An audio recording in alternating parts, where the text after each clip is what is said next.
अस्सलाम वालेकुम नाज़रीन, मैं हूँ सलवा हसनैन। आप देख रहे हैं सूर्या न्यूज। आइए नजर डालते हैं आज की अहम खबरों पर।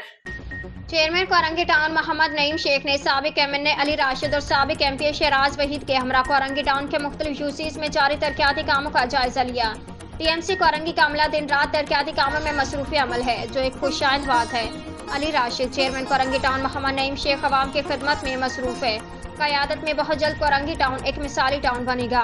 हमने बस अपना मिशन अवामी खिदमत को रखा है।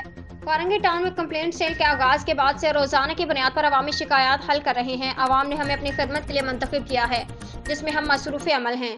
इस मौके पर सिटी एरिया PS 124 के सदर doctor Tahir, chairman UC 10 Habib Hangar, vice chairman Adnan Mughal, people's youth PS 95 के सदर वकार लोधी, सदर यूसी 30 शहरियार बल्ती, सदर UC 35 Kashif Ghapchani, general secretary UC 36 Farooq Malik, general secretary UC 30 Zahid Qureshi, joint election incharge district Korangi Nadeem Akhtar, नायब सदर PSF जिला Korangi Aman Qureshi, focal person UC 2 Irfan Ghani और TMC के अफसरान भी मौजूद थे।